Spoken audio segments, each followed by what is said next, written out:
Students, आज की class में हम बात करेंगे रासायनिक समीकरण लिखने के नियम के बारे में। अगर आप लोगों ने अभी तक रासायनिक समीकरण नहीं जाना है किसे कहते हैं तो मेरा पिछले वाला वीडियो देख लीजिएगा, उसमें हमने रासायनिक समीकरण के बारे में बताया हुआ है। बेसिकली रासायनिक समीकरण जो होता है वो किसी भी वास्तविक रासायनिक अभिक्रिया को लिखने का एक संक्षिप्त रूप होता है, जिसमें कि हम क्या करते हैं, वो जो भी तत्व या यौगिक या कोई पदार्थ अभिक्रिया करता है उसको हम उसके संकेत या सूत्र के माध्यम से उसको दर्शाते हैं। ठीक, और जो भी नया पदार्थ बनेगा अभिक्रिया के फलस्वरूप उसको भी हम सूत्र या संकेत के माध्यम से दिखाते हैं। अब इन्हीं रासायनिक समीकरण को हम कैसे लिख सकते हैं उसको हम आज समझने का प्रयास करेंगे। क्या रासायनिक समीकरण को लिखने का कोई नियम है, विधि है या नहीं। तो बेसिकली इतना जानिए कि रासायनिक समीकरण जो होता है उसको हम अपने मन से किसी भी तरीके से नहीं लिख सकते हैं। उसको लिखने के कुछ रूल निर्धारित किए गए हैं, उसी आधार पे हम रासायनिक समीकरण तैयार करते हैं। रासायनिक समीकरण तैयार करने के लिए एक बात तो ध्यान में रखिएगा, हम सूत्र का प्रयोग करेंगे। जो भी पदार्थ हम लिखेंगे, जिसका भी हम कुछ भी नाम लिखेंगे, तो उस पदार्थ को हम वहाँ पे सूत्र के जरिए दर्शाएंगे या उस पदार्थ के या तत्व के संकेत का हम प्रयोग करेंगे। अगर यौगिक है तो उसका हम सूत्र लिख देंगे, अगर कोई तत्व है तो उसका हम संकेत लिख देंगे। ठीक है, इस तरीके से हम दिखाते हैं। जैसे मान लीजिए कि एग्जाम्पल के तौर पे हम आपको अगर बताएं तो अगर हम बोले कि कार्बन जो होता है, कार्बन ऑक्सीजन की उपस्थिति में जलकर, तो कार्बन का संकेत C होता है, तो हम कार्बन के संकेत का प्रयोग कर देंगे। और ये किसकी उपस्थिति में जलकर, तो ऑक्सीजन गैस की उपस्थिति में, तो ऑक्सीजन गैस का सूत्र होता है O2, तो O2 हमने लिख दिया। और ये अभिक्रिया करके बनाता है कार्बन डाइऑक्साइड, तो कार्बन डाइऑक्साइड का सूत्र होता है CO2, कार्बन डाई और ऑक्साइड। कार्बन डाई का मतलब 2 और ऑक्साइड हो गया। तो इस तरीके से हम समीकरण तैयार करते हैं। अब यहाँ पे ये कहा जा रहा है कि समीकरण को लिखा कैसे जा सकता है, तो ध्यान से देखिए, समीकरण को लिखने के कुछ नियम हैं। तो किसी भी रासायनिक अभिक्रिया को समीकरण के रूप में लिखने के लिए निम्न नियमों का पालन करना आवश्यक होता है, जिसमें से पहला नियम जो है वो देखिए क्या कह रहा है। और एक चीज़ ध्यान रखिएगा कि जो भी रासायनिक समीकरण हम लिखते हैं, रासायनिक समीकरण में जो भी पदार्थ या रासायनिक अभिक्रिया में जो भी पदार्थ हिस्सा लेता है उसे हम कहते हैं अभिकारक। इसे हम क्या कहते हैं, अभिकारक। और जो भी पदार्थ हमें मिलता है इसे हम उत्पाद कहते हैं। क्या कहते हैं, उत्पाद या प्रतिफल कहते हैं। तो अब इस आधार पर हम समझने का प्रयास करते हैं कि रासायनिक समीकरण लिखने के कौन कौन से नियम हैं। तो पहला नियम जो है वो ये कहता है कि रासायनिक अभिक्रिया के अभिकारकों को, रासायनिक अभिक्रिया के अभिकारकों को उनके संकेतों या अनुसूत्रों के पदों में समीकरण के बाईं ओर लिखा जाता है। किधर लिखेंगे, समीकरण के बाईं ओर। जैसे यहाँ पे हमने बोला कि अभिकारक जो होता है उसको देखिए कहाँ लिखा है, तो हमने इसको बाईं तरफ लिखा है। किसके बाईं तरफ, तो ये तीर का जो चिन्ह दिख रहा है इसके बाईं तरफ हमने लिखा है अभिकारक को। उसके बाद देखिए आगे क्या कहता है, और इसमें एक चीज़ देखिए, हमने किसका प्रयोग किया है, संकेत का प्रयोग किया है। जो भी पदार्थ ले रहे हैं उस पदार्थ के संकेत या सूत्र का प्रयोग कर रहे हैं। तो वही यहाँ कह रहा है कि अभिक्रिया में अभिकारकों को उनके संकेतों या सूत्रों के पदों में समीकरण के बाईं ओर लिखा जाएगा। जब भी अभिकारक को लिखेंगे यानी जो पदार्थ अभिक्रिया में हिस्सा लेगा उस पदार्थ को जब भी लिखना होगा उसे हम बाईं तरफ लिखेंगे।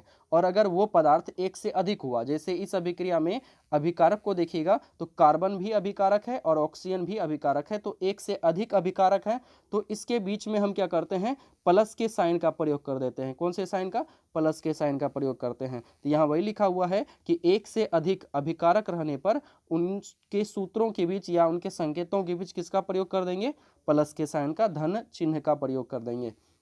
दूसरा नियम कहता है कि अभिक्रिया के उत्पादों या प्रतिफलों को उनके संकेतों या अनुसूत्रों के पदों में समीकरण के दाईं ओर लिखा जाता है। सेम ही चीज है कि यहाँ अगर अभिकारक है तो अभिकारक को किधर लिखेंगे, बाईं ओर। अभिकारक को कहाँ लिखेंगे, बाईं ओर।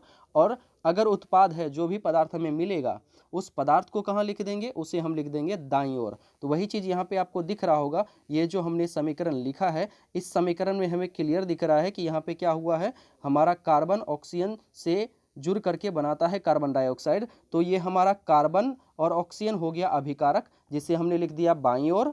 और जो अभिक्रिया के फलस्वरूप मिला नया पदार्थ, उत्पाद, इसको हम लिख देते हैं दाईं ओर। और प्रोसेस सेम रहेगा कि इसके हम संकेतों और सूत्रों का ही प्रयोग करेंगे उस पदार्थ को लिखने के लिए। किधर लिखेंगे, तो दाईं ओर लिखेंगे उत्पाद को, बाईं ओर लिखेंगे अभिकारक को। अब दूसरा बात यही है कि अगर आपके पास भी उत्पाद क्या हो, उत्पाद भी अगर ज़्यादा हो, जैसे यहाँ पे केवल एक ही उत्पाद है, अगर उत्पाद ज़्यादा होता तो अलग अलग उत्पादों को दिखाने के लिए हम उसके बीच में प्लस के साइन का प्रयोग कर देते हैं। जैसे यहाँ पे एक समीकरण ऊपर में लिखा हुआ है, यहाँ देखिए ये भी अभिकारक, ये भी अभिकारक और एक से अधिक अभिकारक है, तो इसके बीच में प्लस के साइन का प्रयोग किया गया है।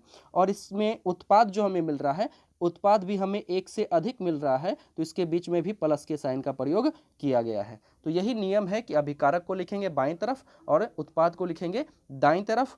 और क्या होगा, अगर एक से अधिक अभिकारक रहेगा तो उसके बीच में प्लस का साइन लगा देंगे, एक से अधिक उत्पाद भी रहेगा तो उसके बीच में भी प्लस का साइन लगा देंगे। अब देखिए अगला नियम क्या कहता है। अगला नियम कहता है कि अभिकारकों, तीसरा नंबर कह रहा है, अभिकारकों और प्रतिफलों को एक तीर चिन्ह द्वारा, कौन से चिन्ह द्वारा, तीर चिन्ह द्वारा अलग अलग प्रदर्शित किया जाता है। तो यहाँ पे आप देख सकते हैं कि हमने क्या किया है, अभिकारक, यहाँ जो अभिकारक है ये दोनों अभिकारक और यहाँ जो उत्पाद बना हुआ है, इन दोनों उत्पाद को हमने क्या किया है, अभिकारक और उत्पाद को एक तीर चिन्ह के द्वारा, यहाँ जो तीर चिन्ह आपको दिख रहा है, इस तीर चिन्ह के द्वारा हमने दोनों को अलग कर दिया है।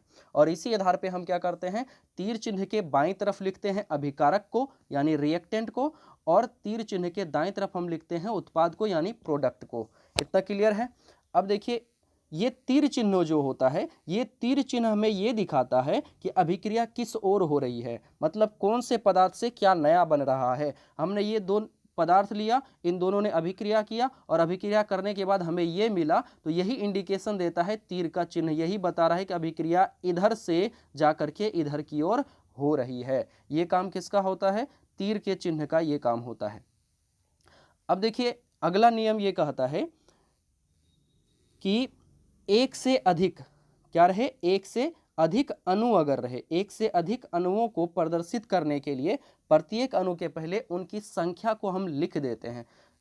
जितना भी अणु रहेगा उसकी संख्या को हम लिख देंगे। जैसे मान लीजिए कि हमारे पास यहाँ पे कितना है, कार्बन है, ऑक्सीजन है, ये दोनों क्या है, अभिक्रिया में हिस्सा ले रहे हैं, तो इसको हम बोलेंगे अभिकारक। क्या बोलेंगे इसको, अभिकारक। और ये क्या है, अभिक्रिया के बाद बन रहा है, तो इसको बोलेंगे उत्पाद। तो यहाँ पे हम क्या कर रहे हैं, अभिकारक को बाईं तरफ लिख रहे हैं, किसके, तो तीर चिन्ह के। अभिकारक और उत्पाद को किससे हम अलग किए हुए हैं, तीर चिन्ह से अलग किए हुए हैं। और तीर चिन्ह के बाईं तरफ अभिकारक को लिखे हैं और दाईं तरफ उत्पाद को लिखे हुए हैं। इतना तो आप रूल समझते हैं। अभिकारक अगर एक से अधिक रहेगा तो उसके बीच प्लस साइन का प्रयोग कर देंगे। अगर उत्पाद भी हमारा एक से अधिक रहेगा, जैसे इस समीकरण में देखिए यहाँ पे उत्पाद जो है, इस साइड वाला हमारा क्या है, उत्पाद है, उत्पाद एक से अधिक है तो इसके बीच में प्लस के साइन का प्रयोग किया गया है। और यहाँ पे अभिकारक एक से अधिक है तो इसके बीच में प्लस के साइन का प्रयोग किया गया है। और दोनों को अलग करने के लिए हम तीर के चिन्ह का प्रयोग करते हैं। ये जो पदार्थ आपको दिख रहा है ये अभिक्रिया में हिस्सा ले रहा है, तो इसको हम बोलेंगे अभिकारक। इसको क्या बोलेंगे, अभिकारक। अभिकारक को हमेशा कहाँ लिखेंगे, तो बाईं तरफ, और उत्पाद को कहाँ लिखेंगे, दाईं तरफ। किसके बाईं तरफ, तो तीर चिन्ह के बाईं तरफ, और उत्पाद को किधर, तीर चिन्ह के दाईं तरफ लिखेंगे। अगला देखिए, हमने कहा कि यहाँ पे लास्ट नंबर का जो रूल है वो ये कहता है, एक से अधिक अणुओं को प्रदर्शित करने के लिए, अगर अणु क्या रहे, एक से अधिक रहे, तो उसको प्रदर्शित करने के लिए प्रत्येक अणु के पहले उसकी संख्या हम लिख देते हैं। जैसे यहाँ पे आप देख रहे हैं कि कार्बन का कितना अणु, तो एक परमाणु इसका हिस्सा लिया है। ऑक्सीजन का कितना अणु, तो इसका एक अणु नहीं कुछ लिखा हुआ है, इसका मतलब यहाँ पे एक छिपा हुआ है। यहाँ पे हमको कार्बन डाइऑक्साइड का कितना अणु मिला, तो एक अणु मिला। तो यही चीज़ हम दर्शाते हैं उसके आगे में संख्या को लिख करके। अगर एक रहता है तो जनरली एक हम लिखते नहीं है, एक से अधिक रहेगा तब उसको हम लिख देते हैं। जैसे यहाँ पे इस एग्जाम्पल में समझिए, यहाँ पे हमारे पास मैग्नीशियम जो है, मैग्नीशियम के कितने परमाणु हिस्सा ले रहे हैं, तो मैग्नीशियम के 2 परमाणु हिस्सा ले रहे हैं, तो इसको हमने लिख दिया। ऑक्सीजन के कितने ले रहे हैं, तो ऑक्सीजन के नहीं कुछ, तो यहाँ पे एक छिपा हुआ है, तो इसका मतलब इसका एक अणु हिस्सा ले रहा है। और जो नया पदार्थ बना, ये जो हमारा उत्पाद बना हुआ है, जिसको हमने दाईं तरफ लिखा हुआ है रूल के अनुसार, तो ये जो उत्पाद बना है, ये उत्पाद का कितना अणु बना है, तो 2 अणु बना है, तो यही 2 को हमने यहाँ पे लिख दिया है। तो यही कहा जा रहा है कि अणु की संख्या को हम लिख देते हैं अगर वो एक से अधिक रहता है तो। इतना क्लियर है, इतना ध्यान में रखिएगा। जब भी समीकरण लिखेंगे तो समीकरण लिखने में अभिकारक को, जो भी पदार्थ अभिक्रिया में हिस्सा लेगा उस अभिकारक को हमेशा कहाँ लिखेंगे, तो तीर चिन्ह के बाएं तरफ लिखेंगे, और जो उत्पाद बनेगा उसको दाईं तरफ लिखेंगे। अभिकारक अगर एक से अधिक है तो उसके बीच में प्लस का साइन लगा देंगे। अगर हमारे पास उत्पाद एक से अधिक है तो उसके बीच में भी प्लस का साइन लगा देंगे।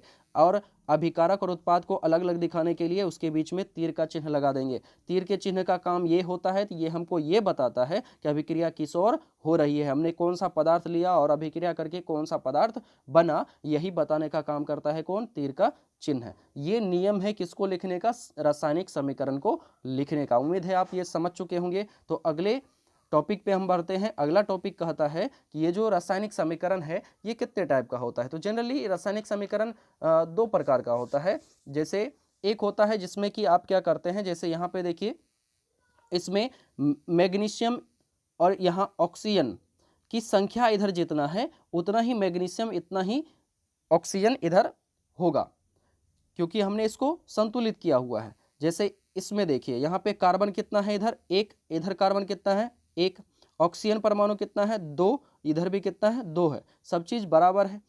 कुछ अभिक्रियाएं ऐसे होती हैं जिसमें क्या होता है, जैसे यहाँ पे देखिए हाइड्रोजन, इस समीकरण में हम क्या देख रहे हैं, इधर हाइड्रोजन कितना, दो, ऑक्सीजन कितना, दो, इधर हाइड्रोजन कितना, दो, ऑक्सीजन कितना, एक, नहीं कुछ है यहाँ पे लिखा हुआ, तो इसका मतलब ऑक्सीजन कितना है, एक है। तो आप देख सकते हैं कि हाइड्रोजन तो दो है लेकिन ऑक्सीजन का संख्या बराबर नहीं है। तो हम यहाँ पे देख रहे हैं कि कुछ ना कुछ अंतर है। इस अंतर में हम ये देखते हैं कि परमाणु की संख्या जो है दोनों तरफ बराबर नहीं है। इस साइड वाले को हम क्या कहते हैं, इस साइड वाले को कहते हैं अभिकारक, और इधर जो नया पदार्थ बनता है इसको हम कहते हैं उत्पाद, क्योंकि तीर का चिन्ह ये बता रहा है कि अभिक्रिया कहाँ से कहाँ हुआ है। इधर से ये दोनों पदार्थ जुड़ा है, ये दोनों पदार्थ जुड़ा है, तब ये बनाया है H2O यानी जल बनाया है। और जब ये दोनों पदार्थ, हाइड्रोजन दो है, ऑक्सीजन दो है, जुड़ करके जो नया पदार्थ बना है उसमें भी तो उतना ही होना चाहिए। लेकिन यहाँ पे जब हम चेक करते हैं तो हमें पता चलता है कि परमाणु जो है अभिकारक और उत्पाद में दोनों बराबर नहीं है, दोनों की संख्या अलग अलग है। तो इस तरह का जो समीकरण होता है जिसमें परमाणु की संख्या डिफरेंट हो, अलग अलग हो, समान नहीं हो, अभिकारक और उत्पाद का, ऐसे रासायनिक समीकरण को हम लोग कहते हैं असंतुलित या कंकाली रासायनिक समीकरण कहते हैं। असंतुलित या कंकाली रासायनिक समीकरण का मतलब है कि वैसा रासायनिक समीकरण, कौन सा रासायनिक समीकरण, वैसा रासायनिक समीकरण जिसमें अभिकारक के परमाणुओं की संख्या, जिसमें क्या हो, अभिकारक के परमाणुओं की संख्या उत्पाद के परमाणु की संख्या के बराबर ना हो। यहाँ पे आप देख रहे हैं इसमें अभिकारक का परमाणु का संख्या, और ये भी आपका अभिकारक है, इसका परमाणु की संख्या उत्पाद के परमाणु की संख्या के बराबर नहीं है। इधर हाइड्रोजन दो है, इधर हाइड्रोजन दो है, ठीक है, लेकिन यहाँ पे ऑक्सीजन दो है और इधर ऑक्सीजन एक ही है, जो कि एक समान नहीं है, अर्थात अभिकारक और उत्पाद के परमाणु की संख्या बराबर नहीं है। तो ऐसे समीकरण को असंतुलित कहा जाएगा, जो कि बैलेंस्ड नहीं है। सेम उसी तरीके से यहाँ पे देखिए, नाइट्रोजन कितना है, दो परमाणु है इसका, हाइड्रोजन कितना परमाणु है, दो परमाणु है, लेकिन जब ये दोनों मिल करके एक नया पदार्थ बनाते हैं जिसको हम कहते हैं अमोनिया, तो अमोनिया में अगर आप देखिएगा तो ये यहाँ पे नाइट्रोजन कितना है, एक परमाणु है, हाइड्रोजन का कितना है, तीन परमाणु है। अब दोनों चीज में अंतर हो गया, नाइट्रोजन इधर है दो और इधर नाइट्रोजन है एक, इधर हाइड्रोजन का परमाणु है दो, इधर हाइड्रोजन परमाणु है तीन, बराबर नहीं है। अर्थात अभिकारक और उत्पाद, अभिकारक और ये जो इस साइड बना है इसको हम कहते हैं उत्पाद। तो अभिकारक और उत्पाद के परमाणु की संख्या यहाँ पे बराबर है क्या, नहीं है। तो ऐसे समीकरण को क्या कहेंगे, असंतुलित रासायनिक समीकरण कहेंगे। अर्थात वैसा रासायनिक समीकरण जिसमें अभिकारक के परमाणुओं की संख्या उत्पाद के परमाणुओं की संख्या के बराबर ना हो, उसे कौन सा समीकरण कहते हैं, असंतुलित रासायनिक समीकरण। और असंतुलित रासायनिक समीकरण को कंकाली रासायनिक समीकरण भी कहा जाता है। जैसे मान लीजिए कि हमारे पास एक तराजू है, इस तराजू को जब हम नापते हैं तो ये तराजू हम अगर बैलेंस करना चाहते हैं तो बैलेंस करने के लिए, बराबर लाने के लिए दोनों तल्ले को, तो क्या करना होगा, इधर जितना वजन रखेंगे उतना ही वजन इधर भी रखना होगा, तब ना ये बराबर होगा। लेकिन अगर इधर हम कम कर दें और इधर हम ज़्यादा कर दें तो ऐसा करने से क्या हो जाएगा, ये असंतुलित हो जाएगा। तो यहाँ भी आप उसी तरीके से समझिए, इस साइड में क्या हो रहा है, कुछ और है परमाणु की संख्या और इस साइड कुछ और है परमाणुओं की संख्या, क्या ये कभी बराबर हो रहे हैं, नहीं है। तो बराबर नहीं है मतलब ये संतुलित नहीं है, ये कैसे हैं, असंतुलित हैं।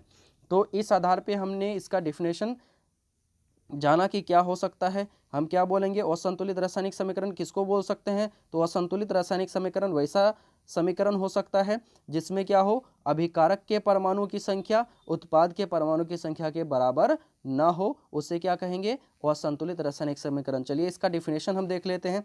कह रहा है असंतुलित रासायनिक समीकरण जो होगा वो किसको बोलेंगे, तो वैसा रासायनिक समीकरण, वैसा रासायनिक समीकरण जिसमें अभिकारक के परमाणुओं की संख्या उत्पाद या प्रतिफल के परमाणुओं की संख्या के बराबर ना हो उसे क्या कहते हैं? असंतुलित रासायनिक समीकरण कहते हैं। असंतुलित रासायनिक समीकरण को एक और नाम से जाना जाता है जिसे हम कहते हैं कंकाली रासायनिक समीकरण। क्या कहते हैं इसको? कंकाली रासायनिक समीकरण कहते हैं। इसका एग्जाम्पल भी आप नीचे देख चुके हैं। यहाँ पे हाइड्रोजन परमाणु 2 है, इधर 2 है, ऑक्सीजन परमाणु 2 है, इधर 1 है, अर्थात बराबर नहीं है, तो असंतुलित रासायनिक समीकरण है। यहाँ भी आप देखिए नाइट्रोजन 2 है, नाइट्रोजन 1 है, हाइड्रोजन 2 है, हाइड्रोजन 1 है, दोनों तरफ बराबर नहीं है, अभिकारक उत्पाद में परमाणुओं की संख्या बराबर नहीं है, अर्थात ये असंतुलित रासायनिक समीकरण या कंकाली रासायनिक समीकरण का उदाहरण है। अब देखिए, अगर असंतुलित है तो असंतुलित क्यों हुआ? दोनों तरफ के परमाणु की संख्या बराबर नहीं होने की वजह से। अगर इसको बराबर कर दिया जाए तो ये कैसा समीकरण बन जाएगा? तो संतुलित बन जाएगा, क्योंकि हम बराबर कर देंगे तो क्या हो जाएगा? संतुलन में आ जाएगा, तो दोनों को हम क्या बोलेंगे? वैसे समीकरण को संतुलित रासायनिक समीकरण बोलेंगे। तो इस आधार पे अब हम समझते हैं कि संतुलित रासायनिक समीकरण किसे कहा जाएगा। तो हम समझ चुके हैं कि संतुलित का मतलब है दोनों तरफ अभिकारक और उत्पाद के परमाणु की संख्या क्या होनी चाहिए? बराबर होनी चाहिए। तो हम बोलेंगे वैसा रासायनिक समीकरण जिसमें अभिकारक के परमाणुओं की संख्या, किसके परमाणुओं की संख्या? अभिकारक के परमाणुओं की संख्या उत्पाद या प्रतिफल के परमाणुओं की संख्या के बराबर हो। यहाँ पे क्या होना चाहिए? बराबर होना चाहिए। उत्पाद और अभिकारक दोनों के परमाणु की संख्या बराबर होना चाहिए। अगर बराबर हो रहा है तो ऐसे समीकरण को संतुलित रासायनिक समीकरण कहा जाएगा। क्या कहेंगे?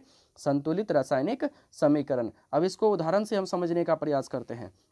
जैसे हमारे पास हाइड्रोजन और ऑक्सीजन मिलकर के बनाता है H2O, यानी जल बनाता है। तो आप जानते हैं इस साइड जो अभिक्रिया में हिस्सा लेता है इसको हम अभिकारक बोलते हैं। क्या बोलते हैं? इसको अभिकारक बोलते हैं। और जो नया पदार्थ बनता है इसको हम क्या कहते हैं? उत्पाद कहते हैं। इसको क्या कहते हैं? उत्पाद या प्रतिफल कहते हैं। अब अगर आप इसको ध्यान से देखिएगा तो आपको पता चलेगा कि इधर अभिकारक में हाइड्रोजन परमाणु कितना है? 2 है, और ऑक्सीजन परमाणु कितना है? 2 है, और उत्पाद में कितना हाइड्रोजन परमाणु? 2 है, अर्थात बराबर है। लेकिन ऑक्सीजन को देखिएगा तो इधर ऑक्सीजन 2, इधर ऑक्सीजन कितना है? 1 है, अर्थात ये बराबर नहीं है। तो ऐसे समीकरण को क्या बोलेंगे? असंतुलित बोलेंगे। ये कौन सा हो जाएगा? असंतुलित या कंकाली रासायनिक समीकरण। लेकिन अगर इसको बराबर कर दिया जाए, अभिकारक और उत्पाद के परमाणु की संख्या को बराबर कर दिया जाए, तब देखिए क्या होता है। जैसे यहाँ पे देखिए हमने क्या किया, यहाँ पे आप देखिए हाइड्रोजन कितना है? 2 है, इधर भी हाइड्रोजन 2 है, हाइड्रोजन तो बराबर है, लेकिन ऑक्सीजन इधर 2 है, इधर ऑक्सीजन 1 है। तो इसको बराबर करने के लिए हम क्या कर सकते हैं? यहाँ पे 2 से गुना कर देंगे, तो ये हमारा ऑक्सीजन कितना हो गया? 2 हो गया। लेकिन ऑक्सीजन 2 करने के चक्कर में हाइड्रोजन कितना हो गया? 4 हो गया। इसका मतलब इधर हाइड्रोजन को 4 करना होगा, तो हम इधर भी क्या कर देते हैं? 2 से गुना कर देते हैं। जब भी बैलेंस करना होगा, संतुलित करना होगा, तो हम यहाँ पे इसके अणुओं की संख्या को इधर लिखेंगे और ये इसके साथ मल्टीप्लाई हो जाएगा। तो 2 दूनी 4, इधर भी हो गया हाइड्रोजन और ऑक्सीजन इधर 2, यहाँ पे भी आप देखिए 2 दूनी 4 हाइड्रोजन और 2 ऑक्सीजन, अर्थात ये बराबर हो गए हैं, संतुलित हो गए हैं। तो यहाँ पे हम उसी चीज़ को बना दिए हैं। तो यहाँ आप देख सकते हैं कि ये जो समीकरण है हमारा नीचे लिखा हुआ, इस समीकरण में यहाँ पे 2 दूनी कितना? 4 हाइड्रोजन, और ऑक्सीजन कितना? 2 है, और इधर देखिए 2 दूनी 4 हाइड्रोजन और ऑक्सीजन कितना? 2 है, अर्थात दोनों तरफ के परमाणु की संख्या बराबर है, अभिकारक और उत्पाद के परमाणु की संख्या बराबर है। इसीलिए इस समीकरण को क्या बोलेंगे? संतुलित रासायनिक समीकरण बोलेंगे। सेम उसी तरीके से आप दूसरा एग्जाम्पल समझिए। यहाँ पे हमारे पास 2 नाइट्रोजन है, यहाँ 1 नाइट्रोजन है, 2 हाइड्रोजन है, यहाँ 3 हाइड्रोजन है, अर्थात ये समीकरण बराबर, इसमें परमाणु की संख्या बराबर नहीं है। समीकरण कैसा है? असंतुलित है या कंकाली समीकरण है। अब इसी के परमाणु की संख्या को अगर बराबर कर दिया जाए अभिकारक और उत्पाद के, तब देखिए क्या होगा। यहाँ पे नाइट्रोजन कितना? 2, हाइड्रोजन इधर कितना? आप देख सकते हैं यहाँ पे 3 से मल्टीप्लाई किया, यहाँ पहले केवल 2 ही हाइड्रोजन था, 3 से मल्टीप्लाई किया हमने। 3 से मल्टीप्लाई करने की वजह से यहाँ देखिए कितना? 3 दूना 6 हाइड्रोजन हो गया, और नाइट्रोजन कितना था? 2 नाइट्रोजन। अब उत्पाद में हम देखते हैं यहाँ पे कितना नाइट्रोजन? 2 नाइट्रोजन, और हाइड्रोजन कितना? तो 2 तिहाई 6, तो 6 हाइड्रोजन और 2 नाइट्रोजन। यहाँ देख सकते हैं आप 6 हाइड्रोजन इधर भी है और 2 नाइट्रोजन इधर भी है, अर्थात दोनों तरफ क्या है? परमाणु की संख्या बराबर है। अभिकारक और उत्पाद के परमाणु की संख्या क्या है? बराबर है। तो ऐसे समीकरण को क्या बोलेंगे? संतुलित रासायनिक समीकरण कहेंगे। वैसा रासायनिक समीकरण जिसमें अभिकारक के परमाणु की संख्या और उत्पाद के परमाणु की संख्या क्या हो? बराबर हो, उसे संतुलित रासायनिक समीकरण कहते हैं। अब देखिए, एक प्रश्न यहाँ से उठ जाता है कि आखिर किसी भी समीकरण को संतुलित करना क्यों आवश्यक है, क्यों हम संतुलित करेंगे उसको, क्या आवश्यकता है, नहीं है करेंगे संतुलित को तो कोई दिक्कत है क्या, लेकिन हमें संतुलित करना है, नहीं कीजिएगा तो दिक्कत होता है। दिक्कत क्या होता है, अगर समीकरण संतुलित नहीं होगा तो वो समीकरण जो भी आप लिखे हैं वो द्रव्यमान संरक्षण के नियम का पालन नहीं करेगा। कोई भी रासायनिक अभिक्रिया जो होती है वो क्या करता है, द्रव्यमान संरक्षण के नियम को पालन करता है। ये आप क्लास 9th में पढ़े होंगे। अब यहाँ पे देखिए, द्रव्यमान संरक्षण के नियम को पालन करने का मतलब क्या होता है वो समझिए। जैसे यहाँ पे अगर आप इस असंतुलित, जैसे हम एक उदाहरण लेते हैं, नीचे यहाँ पे लेकर के दिखाते हैं। मान लीजिए कि हमारे पास H2+O2 है, जल है। अगर हम जल बना रहे हैं तो जल बनाने के लिए हमारे पास हाइड्रोजन गैस और ऑक्सीजन गैस होना चाहिए। ये दोनों गैस जब आपस में क्रिया करते हैं, क्रिया करके ये क्या बनाते हैं, जल बनाते हैं। ये क्या बनाते हैं, जल बनाते हैं।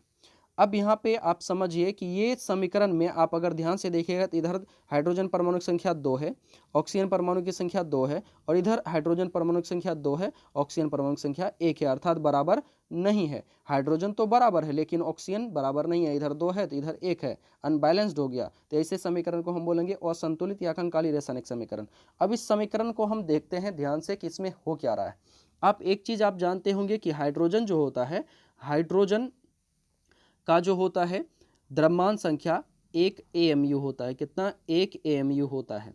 और ऑक्सीजन जो होता है इसका द्रव्यमान संख्या कितना होता है, इसका होता है 16 AMU होता है। एटॉमिक मास यूनिट इसको कहा जाता है। अब देखिए यहाँ पे हाइड्रोजन, एक हाइड्रोजन का 1 AMU होता है तो 2 हाइड्रोजन का कितना हो जाएगा, 2 AMU हो जाएगा। उसी प्रकार से एक ऑक्सीजन का 16 होता है तो 2 ऑक्सीजन का कितना हो जाएगा, 2 का हो जाएगा 16 दूना 32 AMU हो जाएगा। इसमें कोई दिक्कत है। सेम उसी तरीके से इधर वाले को देखिए, यहाँ पे कितना हाइड्रोजन है, 2 हाइड्रोजन है। 2 हाइड्रोजन का मतलब, 2 हाइड्रोजन का मतलब कितना, 2 AMU।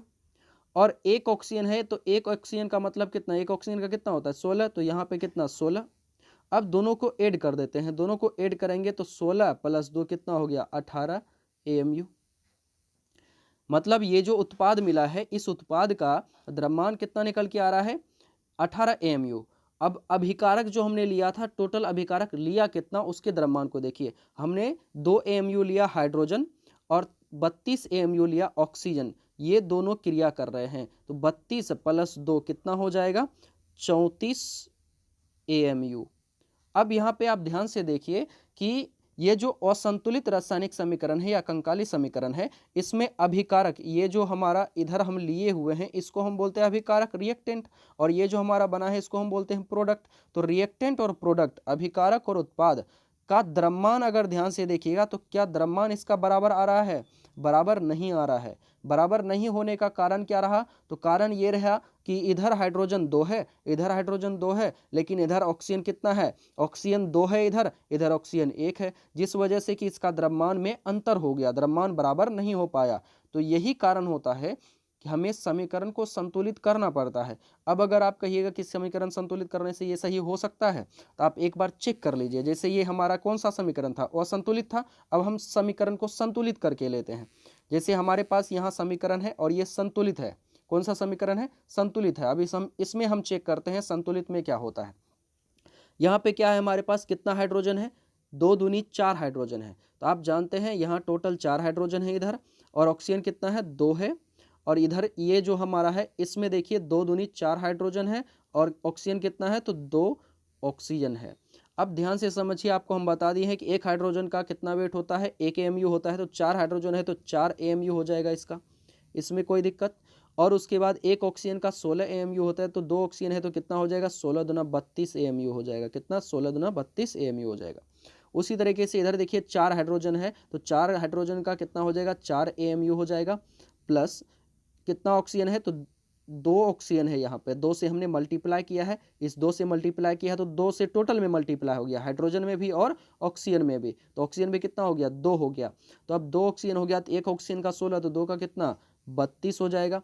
अब दोनों को ऐड कर दीजिए तो ऐड करने पे आपको कितना मिल जाएगा, 32 + 4 कितना हो गया, 36 AMU। कितना हो गया 36 AMU। और इधर देखिए तो इधर भी हमने टोटल कितना लिया, ये भी अभिकारक ये भी अभिकारक, दोनों के द्रव्यमान को ऐड कर देते हैं तब ना पता चलेगा कि टोटल हमने लिया कितना द्रव्यमान। तो हमने 4 AMU इसका लिया, 32 AMU इसका लिया, तो 32 + 4 कितना हो गया 36 AMU हो गया। अब यहाँ पे आप देख सकते हैं कि अभिकारक का द्रव्यमान और उत्पाद का द्रव्यमान दोनों क्या है, बराबर है।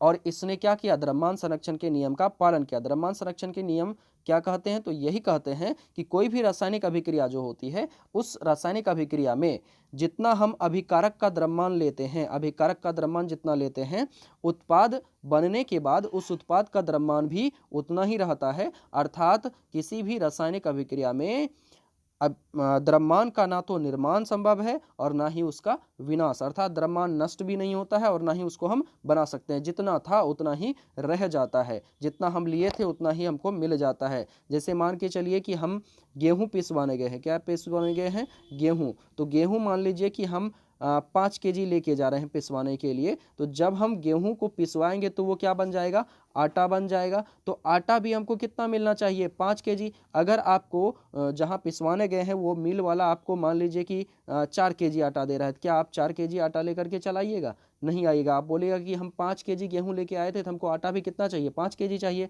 अर्थात अभिक्रिया में जो भी हम अभिकारक लेके आए हैं, अभिक्रिया होने के पश्चात हमें उत्पाद भी उतना ही चाहिए। तो यही नियम है द्रव्यमान संरक्षण का, जिसमें कि रासायनिक अभिक्रिया में अभिकारक का द्रव्यमान और उत्पाद का द्रव्यमान बराबर होता है, उसका क्षय नहीं होता है, ना ही उसका निर्माण होता है, बढ़ेगा भी नहीं और घटेगा भी नहीं, उतना ही रह जाएगा। तो ये कब बराबर होगा, ये तभी संभव हो सकता है जब आप जितना संख्या में इधर पदार्थ लिए हैं उतना ही संख्या में इधर भी आप पदार्थ लें। मतलब अभिकारक में परमाणुओं की संख्या जितनी है, उत्पाद में परमाणु की संख्या भी उतनी होनी चाहिए, तभी क्या होगा, उसका द्रव्यमान बराबर होगा। जैसे इसको आप इस तरीके से भी समझ सकते हैं कि मान लीजिए हमारे पास 2 तराजू हैं, 2 अलग अलग तराजू हैं, ठीक, अलग अलग कंपनी का है या कुछ भी है।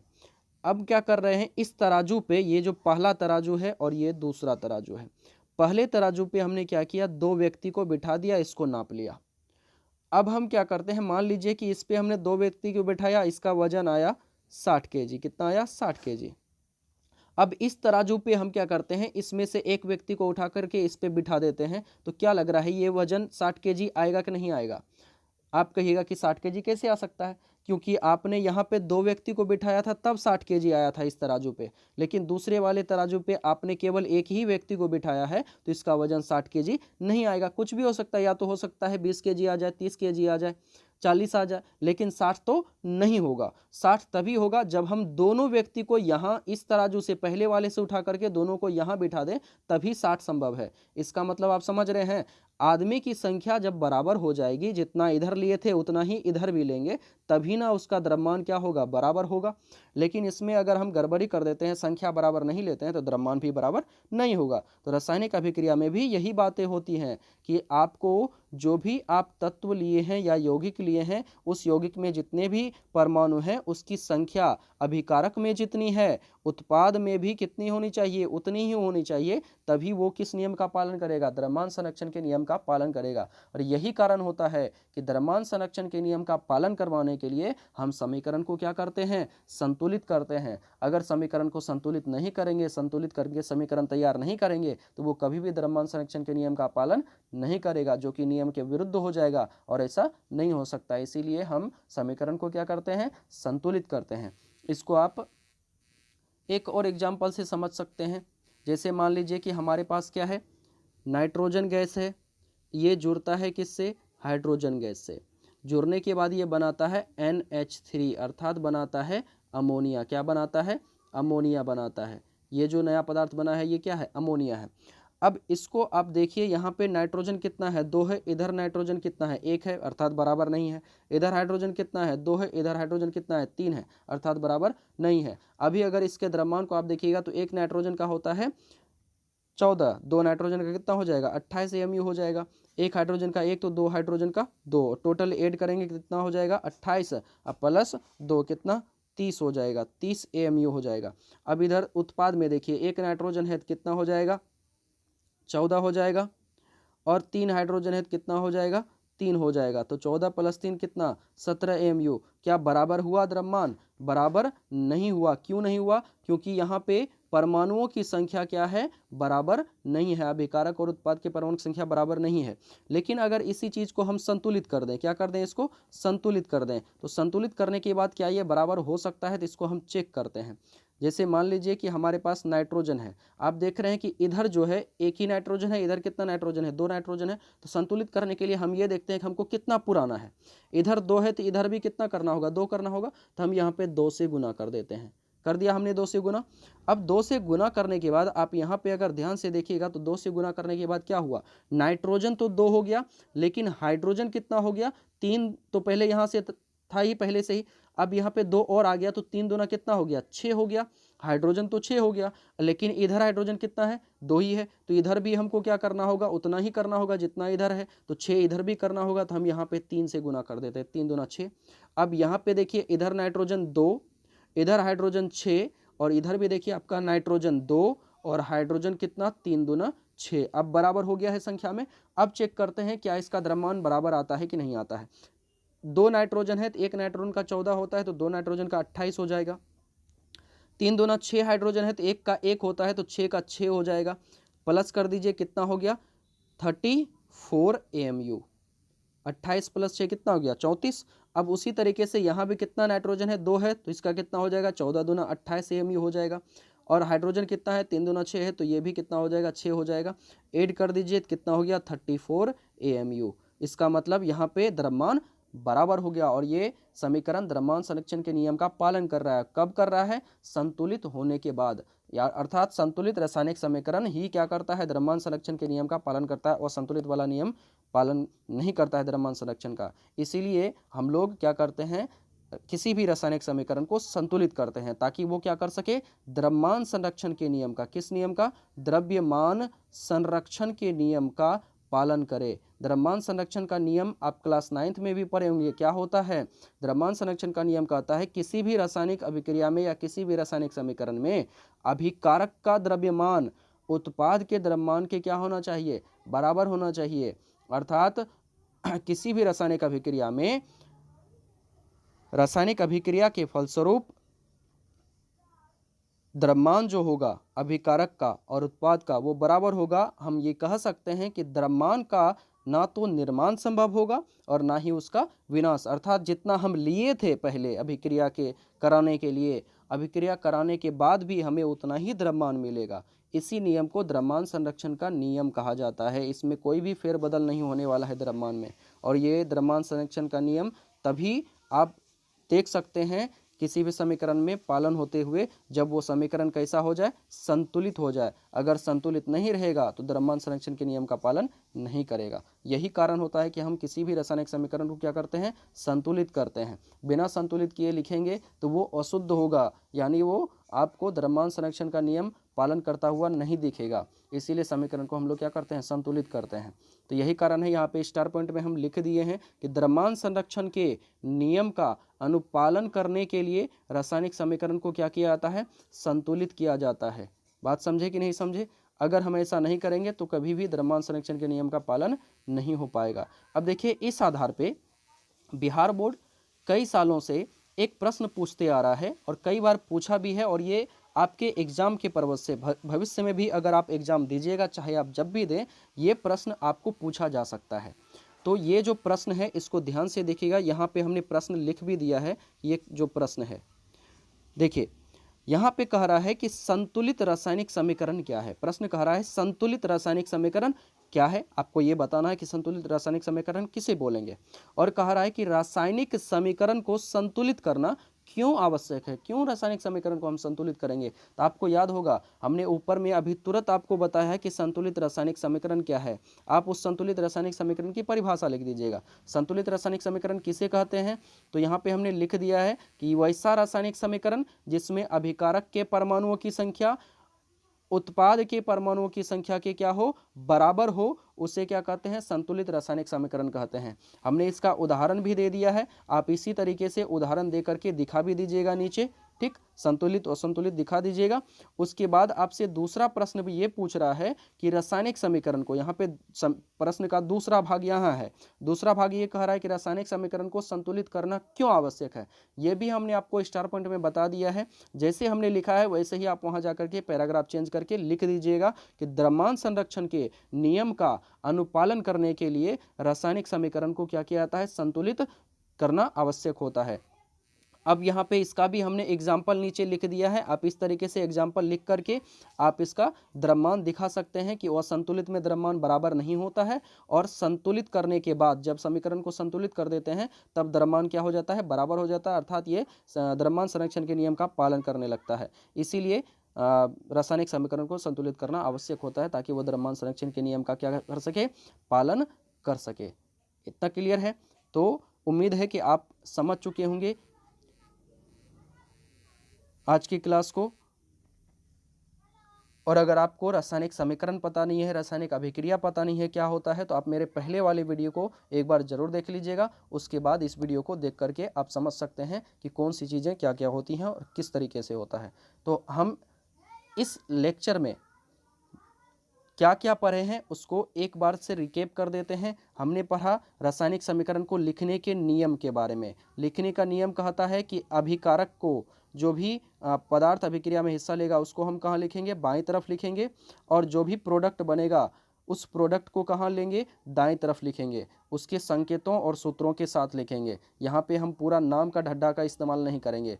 रासायनिक समीकरण जो हम लिखते हैं उसका काम यही होता है कि हमारा पेज बचना चाहिए। पहले अगर हम लिखते थे तो उसको लिखने का तरीका अलग हुआ करता था। अगर कोई पदार्थ अभिक्रिया कर रहा है तो हम लिखते थे कि कार्बन किससे, ऑक्सीजन से, ऑक्सीजन से अभिक्रिया करके क्या बनाता है, कार्बन डाइऑक्साइड बनाता है। इस तरीके से पूरा लिखना पड़ता था और बहुत सारा पेज भी लग जाता था, बहुत सारा संसाधन भी बर्बाद होता था और समय भी बहुत ज़्यादा जाता था। इसलिए इस नियम को हटा दिया गया और एक शॉर्टकट नियम लाया गया जो कि पूरी दुनिया में विख्यात है। सभी लोग इसको मानते हैं, साइंटिस्ट भी इसका बहुत ज़्यादा प्रयोग करते हैं क्योंकि उन्हें बहुत ज़्यादा सुविधा होती है इसके प्रयोग से। इसीलिए हम लोग अब क्या करते हैं, संकेतों का प्रयोग कर देते हैं और सूत्रों का प्रयोग कर देते हैं और समीकरण तैयार कर देते हैं। कार्बन ऑक्सीजन से अभिक्रिया करके कार्बन डाइऑक्साइड बनाता है, तो हम पूरा लिखेंगे नहीं, केवल इतना संकेत और सूत्र का प्रयोग करेंगे, जिसमें कि अभिकारक को बाईं तरफ और उत्पाद को, प्रोडक्ट को दाईं तरफ लिखेंगे और बीच में तीर के चिन्ह का प्रयोग कर देंगे। एक से अधिक अभिकारक रहेगा तो उसके बीच प्लस का साइन लगा देंगे और एक से अधिक उत्पाद रहेगा तो उसके बीच में भी हम प्लस का साइन लगा देंगे। उसके बाद हम लोगों ने देखा कि समीकरण जो है असंतुलित समीकरण किसको कहते हैं। तो असंतुलित समीकरण जैसे यहाँ पे हम बनाते हैं, पानी बनाते हैं तो H2 + O2 मिलकर के बनाता है H2O। तो यहाँ पे हाइड्रोजन परमाणु 2 है, इधर हाइड्रोजन परमाणु 2 है, इधर ऑक्सीजन 2 है, इधर ऑक्सीजन 1 है, अर्थात बराबर नहीं है। अभिकारक का परमाणु की संख्या और उत्पाद का परमाणु की संख्या बराबर नहीं है, तो ऐसे समीकरण को असंतुलित रासायनिक समीकरण कहा जाता है।